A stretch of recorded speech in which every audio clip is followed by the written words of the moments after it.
আসসালামু আলাইকুম ওরহমতুল্লাহি ওবরাকাতুহু। সম্মানিত ভিউয়ার্স, আজ আপনাদের মাঝে আমি দুইটি হাদিস শেয়ার করব। হজরতে মাখহুল রাদিয়াল্লাহু তাআলা আনহু উনি বলেন যে যখন কোনো বান্দা আল্লাহর রাস্তায় দান সদকা করে তখন দুজক খুশি হয়ে আল্লাহর দরবারে শুকরানা একটা সেজদা দেয়। দুজক সেজদা দেয় আল্লাহর দরবারে এই জন্যে যে উম্মতে মুহাম্মদের একজন বান্দা সে দুজকের আগুন থেকে বেঁচে গেল।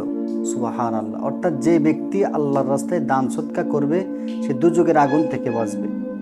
হযরতে আবু সাঈদ খুদরি রাদিয়াল্লাহু তাআলা আনহু থেকে বর্ণিত, রাসূলুল্লাহ সাল্লাল্লাহু আলাইহি সাল্লাম বলেন, যখন কোনো বান্দা তার গচ্ছিত আহার থেকে কোনো মানুষকে সদকা করে খাওয়ায় তখন আসমান থেকে একজন ফেরেশতা চলে এসে ওই বান্দাকে বলে, হে আল্লাহর বান্দা, তোমার সকল গুনাহ আল্লাহ পাক মার্জনা করে দিয়েছেন, অতএব তুমি নতুন করে আবার আমল করতে থাকো।